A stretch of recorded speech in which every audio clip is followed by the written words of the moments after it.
Tech Talk with Matthew Dickerson. Matthew Dickerson. Tech Talk. Sit back and relax. It's time to talk technology. Greetings all you townies, out-of-towners, city slickers and urban boundary riders. Welcome to the place where you can kick off your shoes and truly feel right at home. It's time to get comfortable because there's a soft chair with a bum groove just your size right here at Tech Talk with Matthew Dickerson. And here, decked out in a virtual smoking jacket, brandishing a virtual dry martini and padding about in a soft, squishy pair of virtual slippers, it's the all Tech Talk and Matthew Dickerson. How's your week been, Matt? Well, the only thing that's not virtual amongst that is me. Luckily, thankfully. You are real. Excellent. I can vouch for that, folks. Well, I want to talk briefly before we get into it today just about the way we can analyse and use data. Now, parkrun, an incredibly popular activity for people on Saturday mornings across the world, literally across the world. Exactly.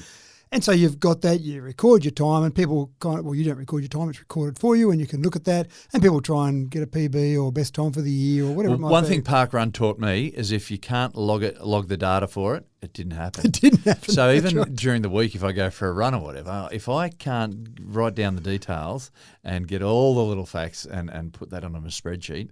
It's a good motivator. Happen. It is a good motivator. Yeah. What I find fascinating, though, is there's a little app called 5K.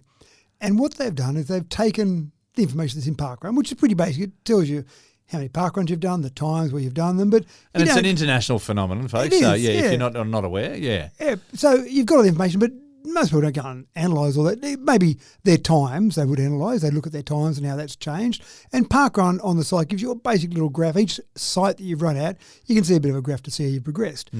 Someone clever came up with the idea of taking that data and adding a bunch of motivators, I'd call them, question mark. Yeah. Fun little checklists for you. Challenges, if you like, about them. And the challenges they came up with are quite incredible. But I know people that focus on some of these. It makes them motivated with parkrun. They might just discover it for the first time and go, wow, this is fantastic. But it's so much stuff that we have when we have data. So, for example, with parkrun, you run at different parkruns at different locations. So there's a challenge called the alphabeteer. If you can run at every parkrun, a parkrun saying with every letter of the alphabet, and they are kind enough to exclude the letter X because that might make it a bit trickier, but you run at every letter of the alphabet, then you get to tick off that and say, I've done 100%. I'm an alphabeteer now. Yeah, so it gives you a rating. So what percentage of the alphabet you've been able to tick off. That's right. And I know people who say, I'm still got my letter N. I better go and run at one nearby. Where's the closest one nearby? And I've heard stories about people who will get on a train and travel for a couple of hours to run that parkrun that ticked off that other letter of the alphabet. That's commitment. That's commitment. But it's not committing to parkrun. It's committing to the app that's got your checklist. And there are random things. So, for example, I get the alphabeteer one, but then there's things like the letters of your name. So tick off every parkrun that starts with the letter of your name. So that's kind of interesting. But then they go and do things like Old MacDonald. So tick off a parkrun that's got every letter mentioned in the Old MacDonald song. It's a bit random. And so that's on letters, so that's fine. Then they do things like the time. So finish your parkrun with every available time in the seconds column. So from 0 seconds up to 59 seconds. So you're probably not going to do that in 60 parkruns because you're probably going to have a few that double up. Yeah. So again, I've done all the other times. I need to get one that finishes in 36 seconds. Just imagine pulling up short at the finishing line. No, don't stop that watch. That's right, looking at your watch. But then you're assuming that their stopwatch is perfectly in sync with your stopwatch and the person at the line hits it at the right time. There's so you've got things There'll like... be arguments at the finishing line. That's right. No, I definitely did 24:38, not 37. You got palindrome time for obviously having the time that goes backwards and forwards. So say 25:52 or 25:52. So a palindrome, a whole range of different ones there. I find it fascinating. One that I think would be particularly hard to tick off would be Groundhog Day. You've got to hit at the same time, identical time, 2 weeks in a row. Now, as much as you want to plan that, again, so many variables in there, that's a tough one. Yeah. But if you get that, what a badge to wear. That's right. Yeah, I've got the Groundhog Day badge. And what I want to see right in now. the app next in analysing data is how many people around the world, or percentage maybe, of users have got all these different badges, so you can go for the hard to get one. So Groundhog Day, I reckon that'd be a pretty tough one to get. There's a challenge, something else to work towards. It is. So anyway, I love the idea that someone's taken a popular thing that's got data and said, how else can we analyse that data? And that's the challenge going forward, And I they think. must know that a lot of runners are data nerds as well. Yeah, that's right. Okay, folks, today we got a couple of stories that'll have you drifting into space, one with an awesome opportunity for those who see themselves as potential Martians. And we have some pleasing developments in green energy and tidal power to report, as well as some surprising therapy for those who have suffered spinal trauma. But we're going to kick off today with news from the world of AI. The folks at OpenAI have produced something new for us. Heck, it's been 2 weeks or so. You're probably wondering where they'd gone. Sora is a system that can churn out a video from little more than a teensy scrap of text. Now, do you think this is going to make some waves, Matt? Well, what did make waves about a year ago, and it's worth Googling if you haven't seen it, is Will Smith, the famous actor, eating spaghetti. Doesn't sound like I haven't much. seen it. I'm going to do it. Have a look at it. What it is demonstrating, and again, a year ago technology, demonstrating what you can generate in AI from text. So the instruction given to this particular AI tool was have Will Smith eat some spaghetti. And when you watch the AI, it's terrible. Will Smith's hands go through the spaghetti. At one stage, it looks like he's got a spaghetti chin or a spaghetti beard growing out from his chin. It's very strange. One stage, randomly, 2 Will Smiths pop up eating spaghetti. And you look at that and you go, we're all safe. AI can't produce a realistic-looking video. The people at OpenAI saw that as a challenge. That's exactly right. So in a year's time, we've gone from that to now we've got Sora, S-O-R-A, made by OpenAI, so the team, of course, that do ChatGPT and, of course, do DALL-E as well for images. And you're at the point now you can type in text and text instruction and it will produce a 60-second video. Now, luckily, they haven't opened up this to the public, but they are demonstrating some of the videos that they're producing. So I looked at a few of them. One of them was the text said, a stylish woman walking through the busy streets of Tokyo. So fairly simple instruction. You watch the video and you can swear that there was a highly paid actress and a whole videography team set up to film this woman walking through the streets of Tokyo. And she did, in fact, look quite stylish. Now, you watched it really closely, and in the background, it's a busy streets. Tokyo's got a lot of people around.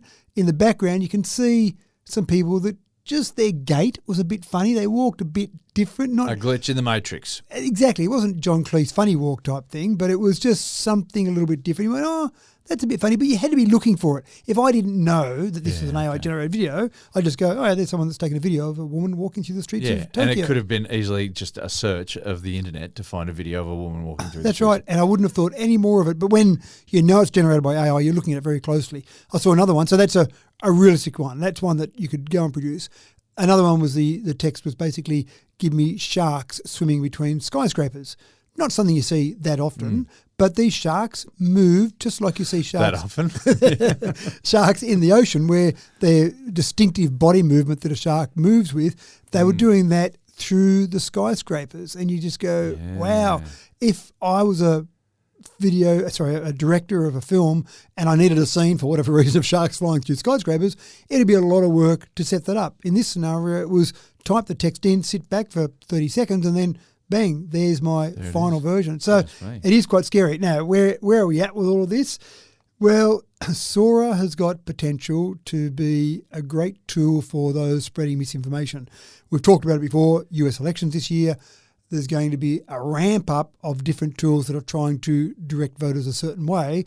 Obviously, many of those won't be necessarily legitimate or honest in what they're doing. So that's a bit of a problem, which is one of the reasons they haven't released this to the public yet. So if you see Joe Biden walking as a stylish woman through the streets of Tokyo, you know it's probably not real. Or, in fact, swimming as a shark. Swimming as a shark through skyscrapers, right. You can go, hold on a second, is that really Joe? Something's wrong. So they haven't released it to the public yet. They've been doing a bunch of what they call red team exercises. So they're basically pretending they're trying to be bad. So they've got staff, be a fun job, wouldn't it? Staff in OpenAI, right, pretend you're a bad guy and you want to use this particular tool in the worst way possible. Imagine that, being paid, you're the bad guy. Yeah. We want you to misuse our our tech. How much fun would that be? So they've got that sort of testing going on at the moment to see how it could be used. You could use it for harassment, political manipulation. Really, people talk about gaslighting. What a great way to gaslight someone by creating a video that's focused on them. This? Yeah, Oh, so me. all sorts of things like that. Now, again, That's my nightmare. someone creating a video of you being crazy. Saying, you remember this? You remember when you did this? And you go, I can't remember that at all. So can I just picture it now? If I can produce a video of you saying, folks, take ivermectin, it'll fix all your problems. We were sitting around the breakfast table this morning and my wife said, hey, do you remember that story about the da-da-da? And she started telling the story and I was looking at her and I might as well have been a complete stranger because I had no idea what she was talking about. Imagine she then pulled out the AI video. Yes, that's right. Gaslighting. So that's right. We've just accused your wife of gaslighting. So I think the story, the bottom line from this is it's getting scary. It's getting scarily good, but that also means it could be used for scarily bad purposes. Yeah. And one of the things that the people who are employed to be the bad guys didn't think of that the other bad guys did think of. That's right. And I suppose it's another example too of this whole rapid advancement of AI and various tools. It's beating the speed with which regulatory framework can be put in place. I think Are we building Jurassic Park here? A virtual Jurassic Park, potentially. Who knows? But maybe it is. It's one of those things that, yes, Seems this like is great. a good idea. Yeah, until...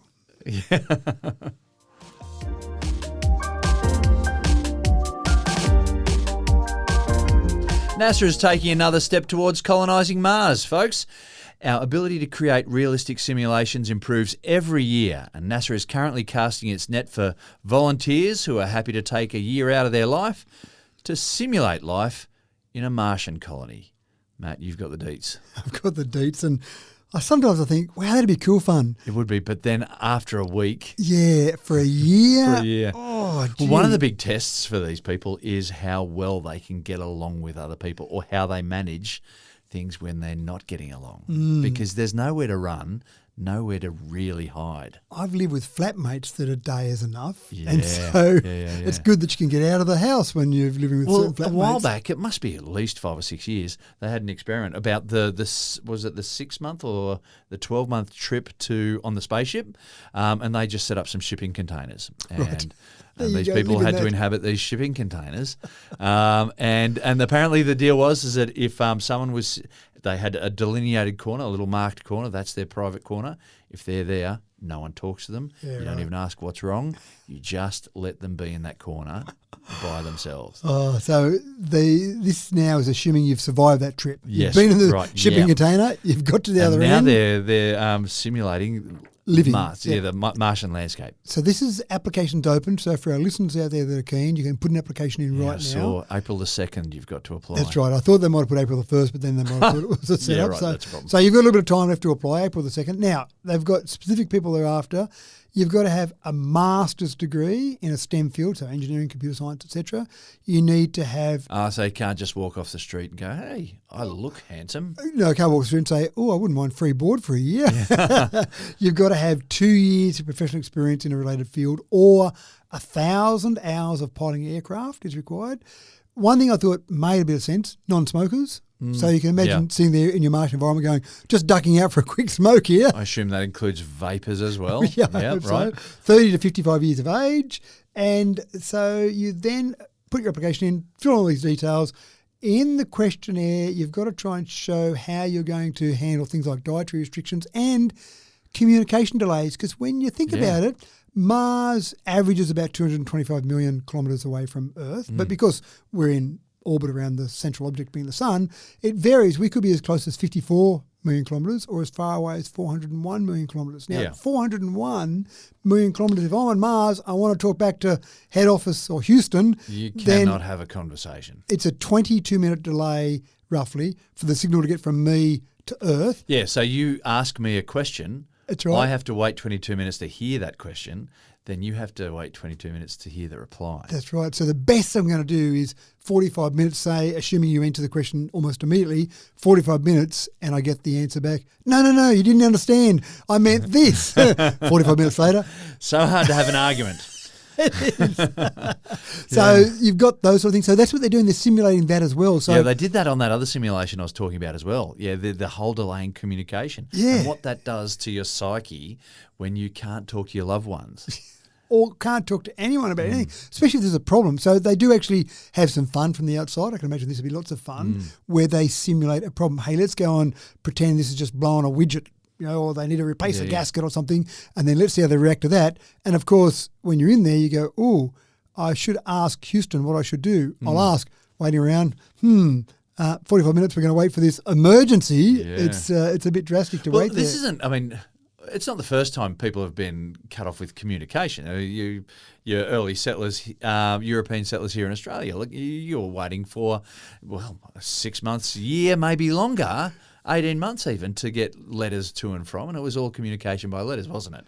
But the difference is that all the problems that they were encountering were problems that were earthly problems, not Martian problems. But the other problem is I think we've become so accustomed now to instant communication. People will send you an email and you don't answer within 5 minutes, and they come back and say, did you get my last email? Well, hold on, I'm just absorbing that one before I get a chance to answer it. And now I've got another one to deal with, which is you asking whether they saw the first one. Yeah. So because we expect that, then 45 minutes is a huge delay. Yeah. Now, so you're right. So this is the second CHAPIA experiment. So Crew Health and Performance Analog is what that stands for. So CHAPIA experiment. They've also got the High Seas facility in Hawaii, which is the same sort of thing, and that's what you're talking about. I think that's the crewed missions are the ones you're talking about there in the actual mission to get there. This one will actually be in Houston, Texas, where this site is. The full size of it, 1,700 square metres. So that's it. That's your entire living environment for that. So better than a shipping container, but still not that large. Still, considering the space that you take up as a human on Earth, that's right. On Earth, yeah. But they'll do on that agriculture, robotic operations, maintenance of the habitat, virtual reality spacewalk. So I assume they'll put a helmet on and pretend they're out spacewalking. So it sounds interesting. And obviously the big thing is physically, I think they're comfortable with how we can keep humans alive and physically healthy. But the big thing that we just don't know the answer to is the psychology of it and just the resilience of humans in that isolated environment. Now, I assume they're going to do it similar to a crewed mission where you might have, say, 4 to 6 people. So let's say 6 people. I assume they're going to have about 6 people there. Now, it's not that hard for one of those 6 to just grate with you a little bit, get on your nerves a little bit. Have a quirk, shall we say. say. And just... I hate how James does that little thing with his eye. Shut up. He always asks questions all the time. So that's okay again in a classroom for a week, but in an environment for a year, and you can't go and talk to someone else, or you want to ring your wife and say, "Oh, James, it's so annoying," but I just got to wait 45 minutes to go. Oh, darling, that's all right. So it sounds fascinating. So put your applications in now with Houston or with NASA. Sorry. And, I'd be interested to see how this next lot goes. May the force be with you.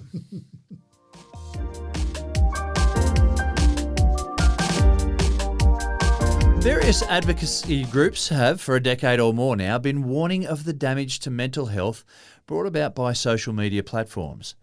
The old sales motto of "let the buyer beware" is unlikely to serve as any level of protection for some of the big internet players of the modern day now. Some heavy hitters representing the big cities in the US have finally said enough is enough and are taking some tech titans to court over this. Matt, do you think this is likely to see any change to the face of social media platforms? I think it'll see a change to the bank balance of solicitors. I think that's about as far as it'll go. Congratulations, guys. Yeah, so New York City, TikTok, Instagram, Facebook, Snapchat, YouTube. If you want to hit the big guys, they're the big guys, aren't they? But they've been taken to court by the mayors or the councils,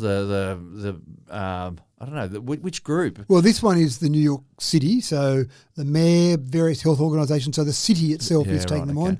There have been, in previous times, there have been 40 attorneys general that have sued Meta on similar grounds, and they haven't gone so well, presumably. I think the real thing is, I don't know they're going to the courtroom expecting to win or be paid out some money. I think what they're really trying to do is to say, hey guys, can you calm it down a bit? About it? Yeah, you've got the power to do it at the moment.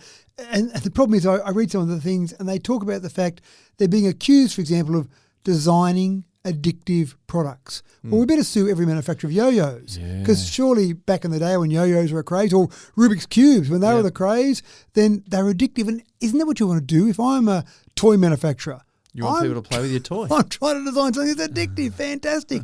Anything that I do, if I can design something addictive, then I've got a pretty good seller on my hands. So it seems a bit rich that we've got this commercial world we live in and everyone's trying to do that. And then, you guys are doing it so well, we're now going to sue you for doing it better than anyone's ever done it before.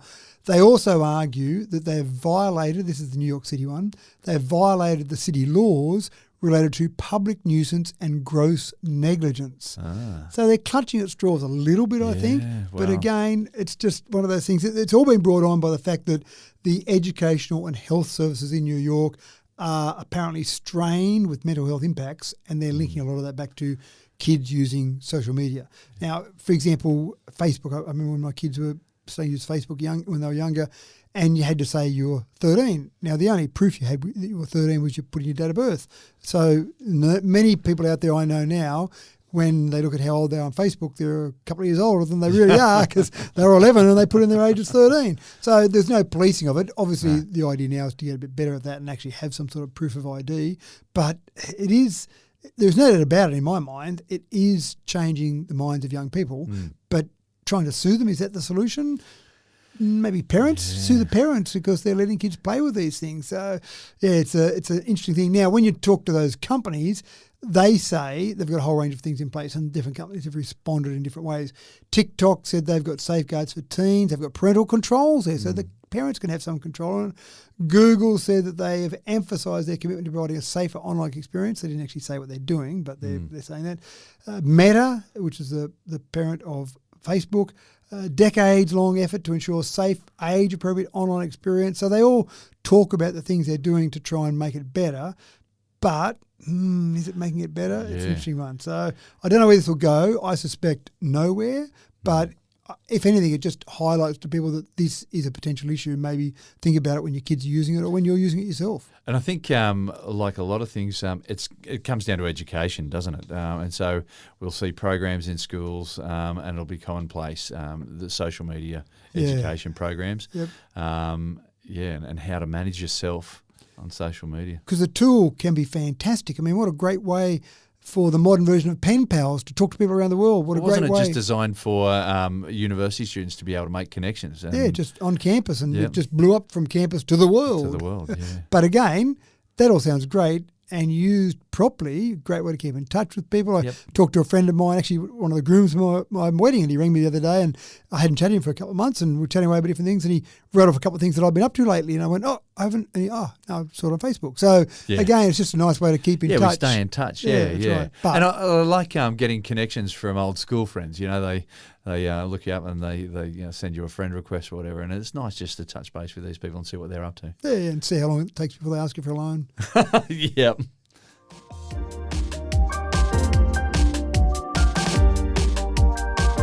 Over the past 67 years, since the Russians launched Sputnik way back in 1957, we've gotten very good at sending things out into orbit, our tiny blue planet.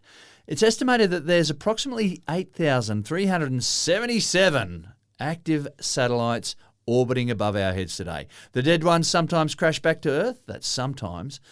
But then there are other bits of debris from spacewalks there where a bolt here or a knick-knack there may have escaped and were just not worth chasing after. Well, back in 2022, it was estimated that there were a further 27,000 bits of debris racing about the planet. And most of this junk is travelling almost 10 times faster than a sniper's bullet. Anything bigger than a fleck of paint can blow a pretty big hole in the side of any hapless spaceship that crosses its trajectory. That warrants a significant danger to future space missions. And it's high time we got serious about the cleanup operation. Matt, what's our best solution so far? I love the idea of Star Wars, someone setting up a... with lasers there. Pew, pew. That's but right. the trouble is, as long as they make that noise. Anything up, I saw something from what's his Richard, the guy, a British actor from the 70s, and he was in Flash Gordon, and he one of the scenes he was flying his spaceship and he was making the laser noise, pew pew pew, and the director had to stop him and said, no, we'll put in those noises, it's all right. Brian Blessed, that's who it was. Right. Yeah. But the problem is you bust anything that's floating around in space, you break it into tiny bits, and each one of those becomes its own projectile that's travelling at something like 30,000 kilometres per hour. Now, if you're on the International Space Station, for example, and you had something hit you at that speed, that would be bad, but presumably you're also travelling at a similar speed. Well, that's if you're travelling at a relative speed, but you've got some orbits that are going polar orbits. Yeah, right. And then you've got other orbits that are going around the equator, and then you've got everything in between as well. So not everything's on the same trajectory. That's right. So they could cross over there. So Bingo. That's a bit scary from all of that. Absolutely. But the only thing, if you did my idea, which I'm sure has been thought by lots of people, having the Star Wars with the sound effects, then at least if you're breaking those into smaller components, they're probably going to fall out of orbit and then get burned up in the atmosphere. Possibly, But yes. maybe not. Yeah. Eventually, but maybe they've done damage in the meantime. But that's not the solution. You'll be pleased to know. Okay, we're not blowing stuff up. We're not blowing stuff up. Lasers or otherwise. Maybe someone will do that in the future. Maybe that was one of Donald Trump's plans, wasn't it, to go and just send them up there with you didn't have the US Space Force and go out there and blow things up. But anyway, not at this stage. At the moment, we've just had a satellite launched from Astroscale was the name of the company. They're I think Singapore or a Japanese-based company, launched back in about 2013 was the company. And their job, they see this job as a potential huge job or huge business to be able to go out there and take some space junk down safely and get it out of orbit. Now, when you mention the number of pieces up there in orbit, there's a bit of a market there, isn't there? There is, and I'm just thinking about the physics behind it. If you're going to travel at a particular altitude, there is a specific speed that you've got to be travelling at. So if you go faster than that, your orbit changes. So racing up to catch something, even if you're travelling at a relative speed that's just a little bit faster, that's going to change your orbit. Well, I imagine the way they do it is they actually change their orbit was the way I was thinking they do it. So if I've got something at a certain orbit that I want to get hold of, rather than chase it at that same orbit, I might move up or down to a higher or slower orbit so I'm in a different frequency. So then when it catches up, I can drop back down. Now but still, the orbit that you're in is dictated by... So you'd have to time your deceleration or your acceleration to match perfectly. Yeah. The physics of space, they reckon, is very, very tricky. Very complicated. So this particular satellite that was launched from New Zealand, called the ADRAS-J, was essentially the idea of trying to bring down something. Now, there is some irony here. We're sending something up into space to bring down a piece of space junk. Didn't we just add something to space now? Which, if it's a 1-to-1 ratio, we've just gone one up and one back down. What do we achieve there? For nothing. But I'm assuming that the idea is that we would put something up into space that can take down more than one. So we've got a 1-to-many ratio. Its primary objective at this stage is to rendezvous with a Japanese rocket. It's been in orbit since 2009, so it's been up there for a while, floating around, having a nice time. Now, what they're going to do with this is they're going to go up there, they're going to deorbit the Japanese H-2A rocket. They're going to deorbit that and then basically hope that everything goes well to burn up in the atmosphere and have nothing left when it comes back down to Earth. Right. So it catches it and then it comes back to Earth without trying to avoid the burn-up. Well, I think it catches it and then makes it go back down. Sorry. Yeah, okay. Yeah, and then it stays up there, I assume. Yeah, so it's knocking it out of its trajectory. Yeah, so it does talk about the fact that it's going to locate that particular rocket and then navigate towards the target debris. It's going to take months to actually get there, so as you say, there's some tricky physics going on there. Yeah. And then basically once it's there and once it's been identified as the correct piece, because I'm sure lots of them look very similar. So there's no registration plates on these. They look at one and they go, I think that's it. Yep, is that it? And next you take it out and someone's GPS is knocked out somewhere. So it's... But, I mean, you're talking about taking down whole old satellites. Correct. Aren't you? Yeah. So that's just part of the space junk. Yeah, that's right. But there's a lot of space junk up there. What do you do with it? I mean, one of the other options, if we just don't care about the universe, is we take it out of Earth's orbit and just send it. Yeah.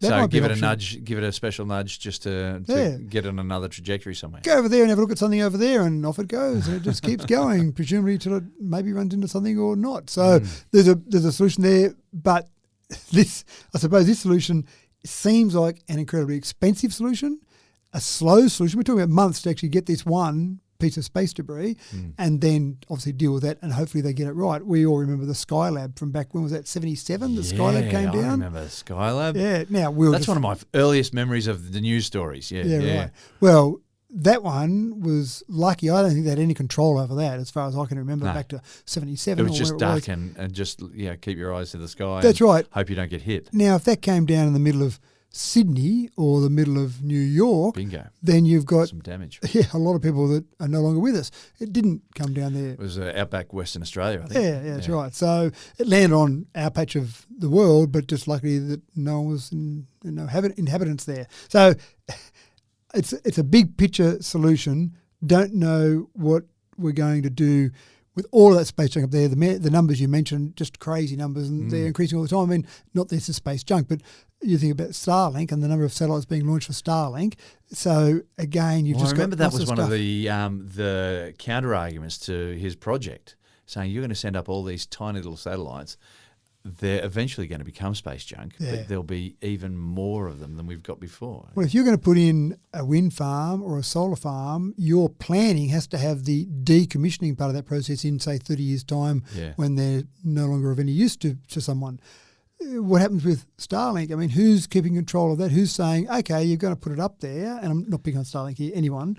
Yeah. You're going to put that up there, so in 30 years' time, 50 years' time, who knows, whenever it's of no use, what's your decommissioning plan, and can we give you some approvals? Well, I'm not sure who approves things going into space. I'm not sure if there's someone who ticks off, right, yep, we approve that to be launched into space. Who knows?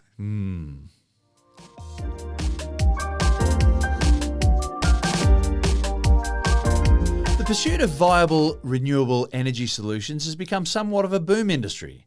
Now, a lot of people find it hard to see past solar voltaics and wind turbines, which are currently the most effective broad-scale solutions. But another form that might just make some waves in this arena is one which harnesses tidal power. To date, there have been severe lack of developments able to efficiently turn the relentless energy churning around the oceans into electricity. But that's until now, perhaps, Matt.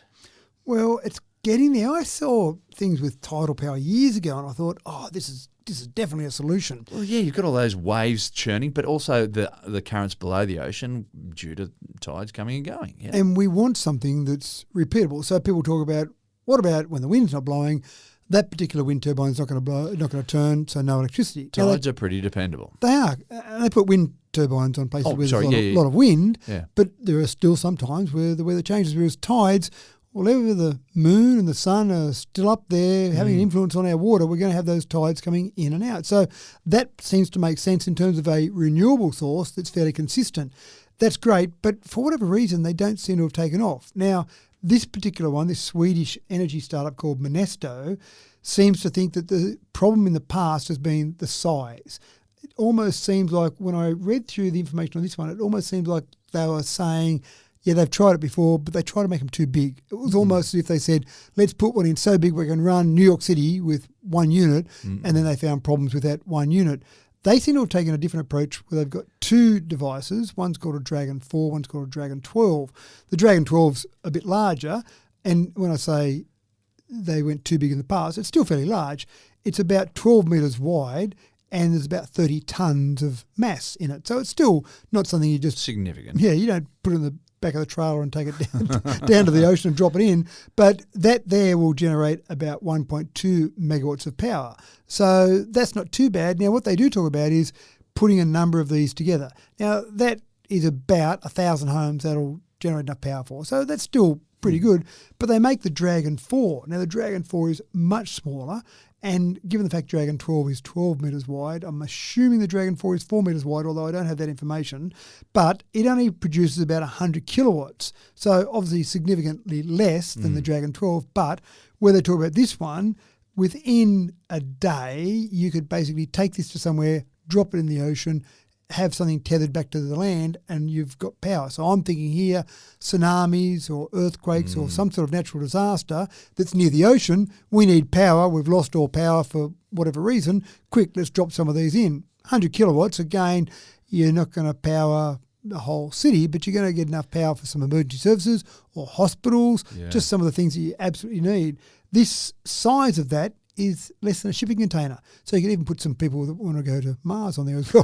No, it's underwater. It's not designed for that. But again, this is the thing that it's just, let's look at smaller ones. I think this is the whole concept from Monesto. Let's look at smaller ones, tie them together to produce power if you need to, or just have those smaller ones that are a bit more flexible.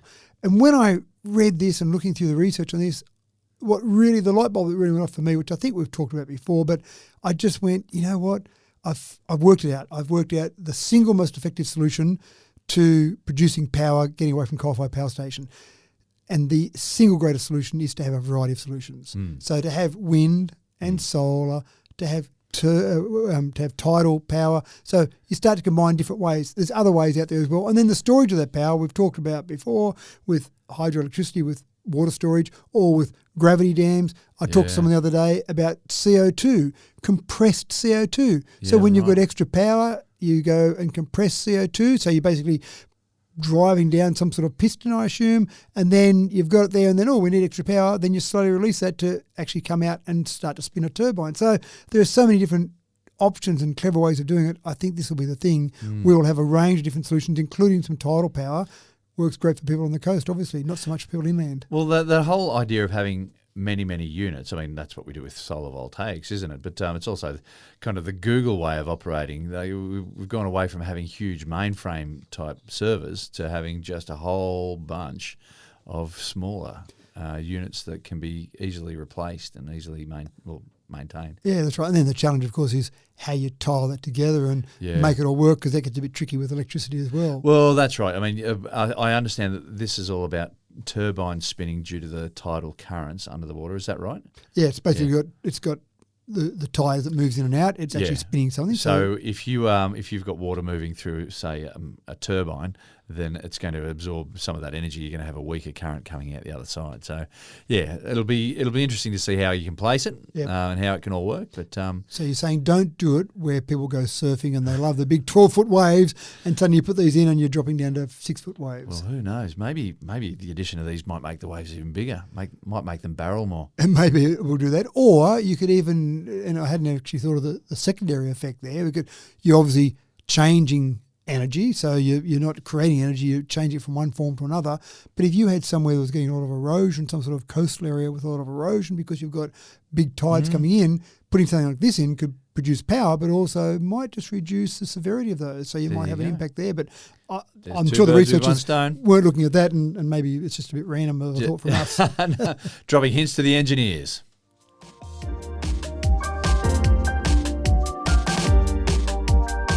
Severe spinal injury has meant a life sentence of paralysis as a pretty hard and fast rule. What a desperately terrible thing it must have been to have your independence scrapped in an instant by trauma to your spinal cord. But a glimmer of light has appeared at the end of the tunnel with recent developments in virtual reality. Matt, the brain is an amazing thing. Have I got this right, though? Are paralysed patients now actually thinking their way back to recovery of sorts? Yeah. Now, we talked about Neuralink last week, where you've got a brain implant and using your thoughts to read your mind, but obviously not quite as accurately as typing out a sentence, if you like, thinking about it. And this is similar, but nothing implanted in your brain. Essentially, you've got something on that would sense your brain waves. In other words, there are brain waves that are put out when you're thinking things. Then they put on a VR headset and get people to start thinking about certain things. So think about walking while they're seeing images of walking. Think about moving your leg. Think about moving your hand or whatever it might be. Now, we know when people are paralysed from an accident, often what's happening is basically the communications are broken down. Spinal cord's broken, so the muscles are still there in the legs, the bones are still there.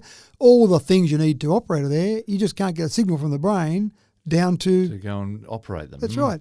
But the idea here is you just, first of all, you put the VR headset on just to learn what you're thinking when certain things are happening. And if you can capture those thoughts, then exactly as you said, you start thinking about things, then start thinking about walking from that picking up of your brain waves. Then you've got sensors in your legs. It's amazing. Now, I don't think at this stage they're sitting there and someone puts a headset on, trains it for a little bit, then off they go and they just start magically walking around. I'll do a marathon next weekend. But it's about just getting some movement to begin with. Now, you can still use this, as we talked about last week with Neuralink, for a wheelchair. You could think about moving in a wheelchair, move it forward, back, that type of thing. But getting to the stage where you're stimulating your muscles, that's the real objective of this. And did I also read that they're actually getting sensation back? They can actually feel sensations in the limbs. Is that correct? Or I haven't seen. There was another one we Okay. talked about with an artificial limb that could be sent up to sense feeling in there, so hot and cold, that type of thing. This one here is really just it's a one-way communication, if you like. Okay. You're thinking it, therefore some sort of brainwave has been created, and then that could be translated to actually having nerves stimulated in your legs and suddenly start moving.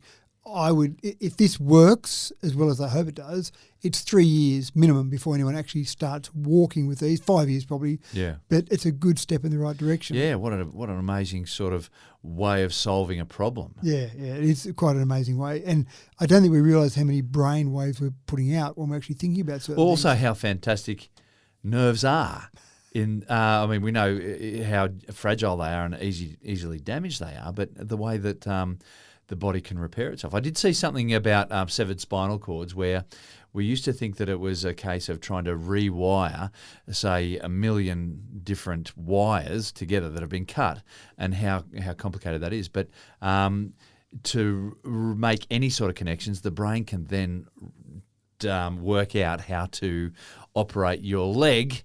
And it might have been using thoughts that you might have used for scratching your arm or something like that in the past. So you're saying if I had those million nerve endings and they're all cut, and then in the It past doesn't matter how they get rewired. That's right. In the past I thought I had to connect A to A and B to B through to 1 million, if you like. Yes. Now it's just like make them all communicate. Just make any of those wires connect to any of those wires, and the brain will work out how to get it going again. And I suppose And that was done with it was only done with rodents, only with mice, I believe, that they were able to get paralytic legs working again. Yeah. So I suppose when we're babies, we send a signal somewhere in our body and we go, I want to make my leg move, and your arm moves. No, try again.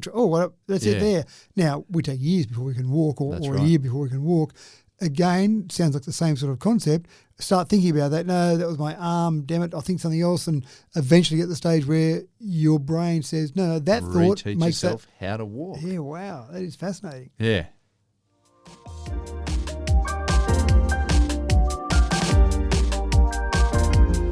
Remote surgery is not really a new thing. It was first pioneered way back in the late 80s. But 35 years later, it's pretty common, but nonetheless still extremely impressive. A surgeon in Sydney operating on a patient in Los Angeles is extreme human ingenuity on multiple counts. I'm sure you'll agree. But last month, a surgical operation was undertaken at 0G on the International Space Station by a doctor right here on terra firma. Matt, it makes sense that sooner or later there was going to be the need for this in space, but still, wow. Well, wow's the first thing. And then when we start talking about going to Mars and being on a mission to Mars and the time it takes to do that, then sometimes people will need surgery. So how are you going to do that? You can't have every specialist for every part of your body on that mission, given the fact that you might only have 4 to 6 on the mission anyway.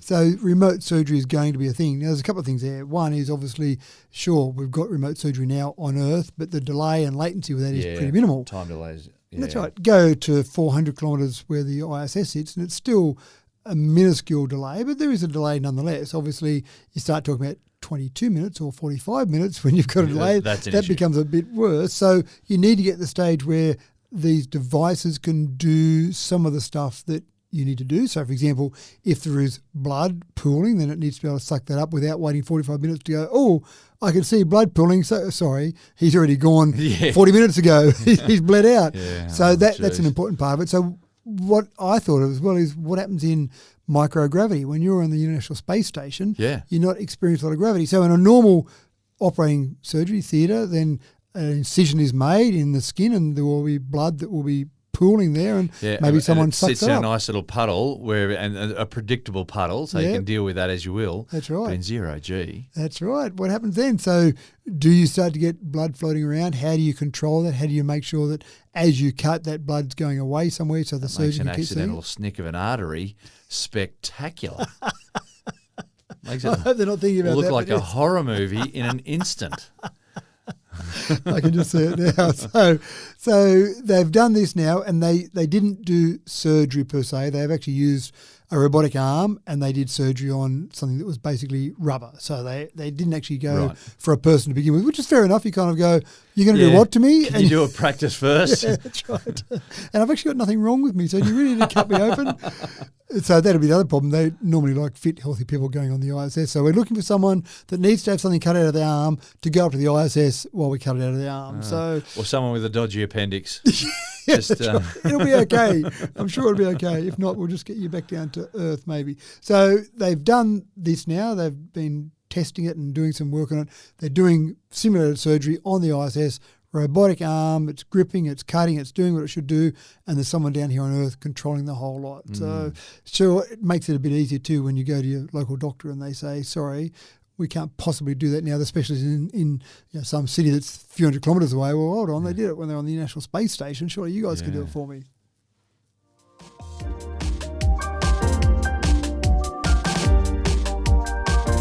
Independence is something we all tend to take for granted. It's a precious but fragile thing that barely even occurs to us until you have to surrender any part of it. For the visually impaired, the freedom to simply navigate your way indoors or out without danger or indignity is often simply not possible. But there are a couple of new phone apps that just might turn things around for the visually impaired, Matt. Well, before we talk about this one, I want to talk about the lowness of people that this has resulted in this being required. Oh, really? There are some apps that have been designed before for visually impaired where you would hold the phone in front of you and you're relying on the camera in the phone to actually see where you go. So it seems to me like a good idea. It does. And the phone reports back to you. Correct. It's giving you some either feedback, audio feedback to say left, right, that type of thing, or you can have things that vibrate on your body, so you kind of left, right, that type of thing. And they found that as a person who is visually impaired or blind walks along holding the phone out in front of them trying to navigate, thieves think that's a good opportunity to take the phone and know the person's not going to be able to identify the person. So they found that was happening. How of all the low things you do, there's someone who can't see where they're going. I know, I'll steal their phone, which A, it means they can't see where they continue to go, and B, you've just stolen a phone from a blind person. Well done. Congratulations, you. So they've come up with something a little bit different. Now, it's relying on mapping already being done, and you think, well, not many places have got mapping. So, for example, you leave the phone in your pocket, you walk into somewhere, you say, I'm going to this particular location. Because the location tracking of you in terms of your phone is so accurate now, it can find your way around a building. And the first thing I thought of was, well, not every building has got a good map of its internals, for example. But then I actually thought about my daughter who, when she was finishing off, she's an architect, when she was doing her degree, she was working for the architecture department at Sydney University. And she got a part-time job, and one of her first jobs was to map out Sydney University, basically everywhere across the uni, not for blind people, but if you wanted to go from A to B, you could go into this app that had data that she'd made sure was all accurate, and you'd actually be able to find your way from A to B, knowing that you weren't going to get to a door that was an emergency door and you can only open in one direction, or there weren't stairs if you're in a wheelchair. Okay. So I thought about that. I thought, well, that was one campus of one university. It's probably not that unusual for public buildings, large public facilities to have pretty good mapping of their whole layout regardless. So then when you start to think about this, you've got the phone in your pocket, you walk into Sydney University, for example, you would be able to use all that data that's publicly available to be able to use this to actually get your way around. So forget about images as you're walking and watching where you're going. Forget about sonar, which has been tried on phones as well. You just leave it in your pocket and you can either use, again, vibration or audio messages, turn left, go forward 5 metres, that type of thing, to be able to get your way around some of these. So it's a help, definitely. And probably when you think about the options available for visually impaired, seeing eye dogs, for example, are great, but obviously there are limitations. Having something like this as some way to help you sounds like a great way to get around the place. Well,